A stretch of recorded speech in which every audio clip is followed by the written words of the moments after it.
most people, the way they think the markets function and how the markets really work are totally different. And unfortunately, that has most people trading or investing in a way where they were really hoping, or they're relying on hope. They're guessing. Basically, they're gambling.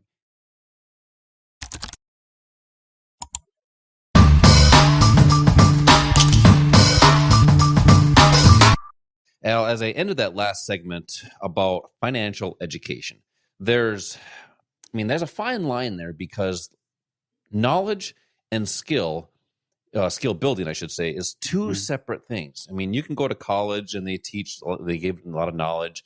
You go to tech school and there's a lot of skill building there with, a lot of construction, stuff like that. Now, putting those together with the financial markets, that's a whole different ballgame. Talk a little bit about how that's done and the difference between that. Yeah, and you have to have the combination. But why proper education is so important, it really comes down to this, Josh. Most people, the way they think the markets function and how the markets really work are totally different.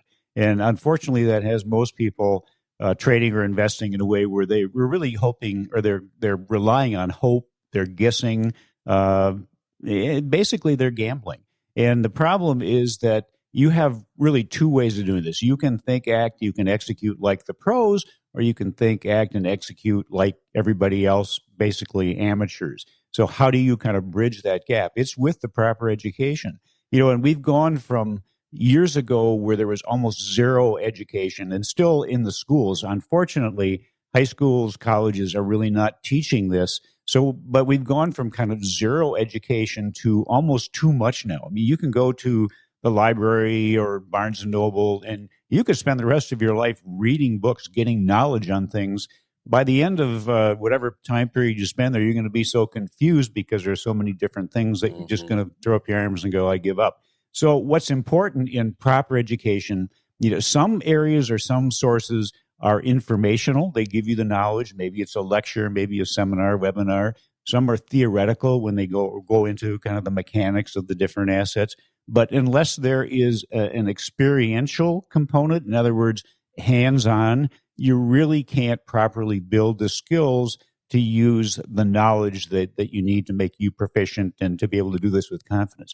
So what I mean is, and this is how we feel that you really can't learn how to trade or invest until you start trading and investing. But you don't want to do that until you've gone through kind of the educational component, the theoretical component, and then hands-on. So basically, it's a teaching you, showing you, and then having you do it with somebody there to guide you, somebody who understands these markets, knows how they function, has had experience, and they can help get you to the point where you have that confidence. And really what it is it's repeating things that work, and that's building a habit. You can build a habit by repeating things that are not working, which is not what you want to do. So that's why it's so important to be able to do this with somebody to help guide you, both while you are learning, and then also if you go home and you start to trade or invest, you want to make sure that if you have a question, if you have an issue, you can call somebody and somebody will actually answer the phone to help you. Or better yet, you can come into a bricks and mortar location and actually sit with somebody who can help guide you through whatever those issues might be. That's all part of what a proper education should include. Yeah, that whole skill building, that kind of reminds me of back in the days when I was a heavy equipment operator. I used to be in construction, and I remember the first time I got into a bulldozer. I hopped in there, and there I sat. Mm-hmm. And I could have did one of two things. I could have read the owner's manual, got some knowledge. I still wouldn't have been able to get that thing moved. But I had someone that came in and showed me how to do it, showed me, okay, here's what makes it go forward. Here's what makes it go backwards. Here is how you lift the blade. Here's how you lower the blade, and showed me and guided me, as Al's talking about, through that process. So it's building that skill. So I had to do that over and over, and eventually you could almost do that in your sleep. Hopefully I didn't fall asleep at that time. Hopefully not. But that's the same thing in trading and investing, is you have to have someone guide you through your decision process. That way you know how to do it the proper way. Like as Al's talking about, you can't read an owner's manual, especially in the financial markets, and that's not going to help you. So it's that skill building. If you want to learn more about that skill building, our sponsor, Online Trading Academy, does these different investing classes, and these are classes where we've taught thousands, just like you. are many strategies which are designed to teach you to make better investing decisions. So let's go with callers 1 through 10. I'm going to give away some tickets for this investing class. When you call in right now, you're going to receive 2 tickets plus the retirement planner that will help you get started right away. The number is 952-814-4410. That's 952-814-4410. Al, so we talk a little bit about the knowledge and the skills, but you need the right tools based on what you're going to do. Sure. For instance, if you're going to build a road, you're not going to just use a excavator. You're going to use an excavator and a bulldozer and a roller to compact the soil, right? Sure. Try to do that with just a shovel. You're exactly right.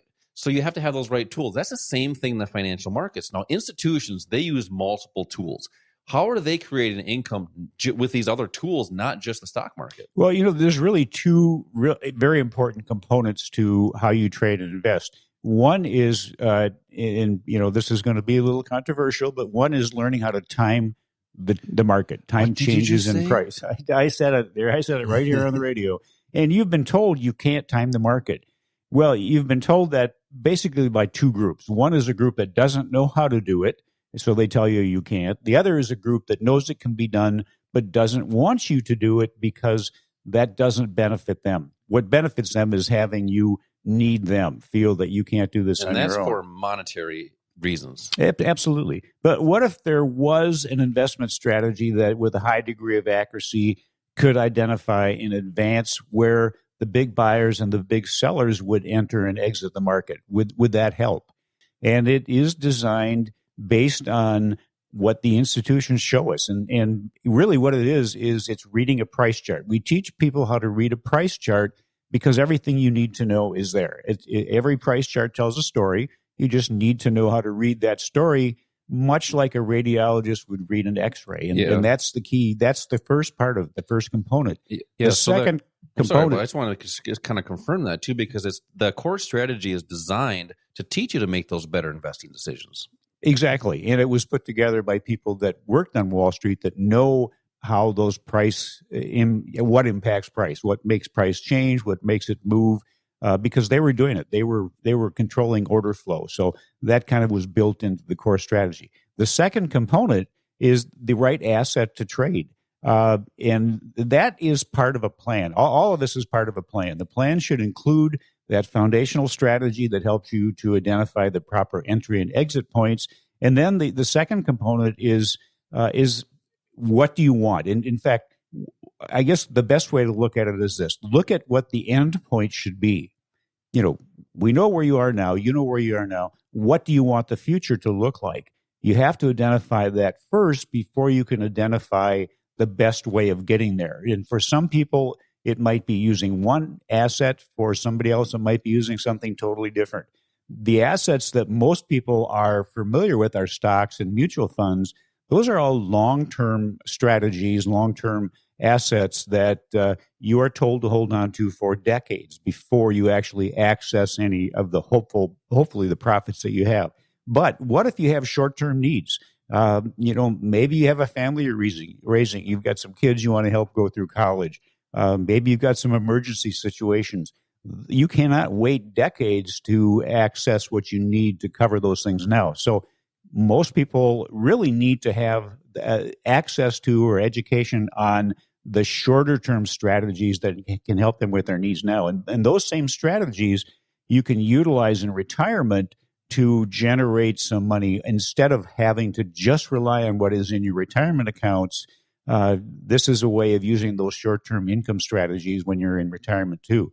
And the strategies we're talking about, or the assets we're talking about, are things like the foreign exchange market, called the Forex market, the futures market, the options market. And for a lot of people out there listening, you know very little, if anything, about those, or if you know something, it's probably fear. Maybe you've heard stories from people that have tried to do this on their own and haven't done well. And that's what happens when there's no education as well. That's what happens when there's no education. There's no knowledge of how these assets work, how to use them properly, but it's also the skill that you have to have skill. Knowledge isn't of any value to you unless you know how to use it, when to use it, and why you use it. that's really something that takes time. It's not something that you can read in a book and you've developed skills. It takes that hands-on experience, but we think the best way to do that is hands-on with somebody who can guide you, because you when you start out, you may make some mistakes. You want somebody to point that out to you. If you do something really well, wouldn't you also want to know that's the right way to do it? This is why that happened, and this is how you want to continue to do that. Yeah, exactly right. And I like when Al's talking about that plan or that pathway. I mean, think of it as like a billiards professional or a professional pool player. They have a plan, and but they need to create that pathway. So if that 8 ball is in the way of their number 3 ball, they have to either go around it, over top of it, or maybe they're going to use the 8 ball as part of that pathway. So it's having that proper plan, that pathway, and having the most clear path to get there. But you got to identify your objective. What is that end point, and how do you get there? Coming up next, we want to get into retirement, self-directing retirement, having more control of your retirement. But that gives you more opportunities with other assets like futures, Forex, and options. So coming up next, multiple assets within your retirement plans, 401ks and IRAs. This is Josh and Al, Investing with Confidence. We will be right back.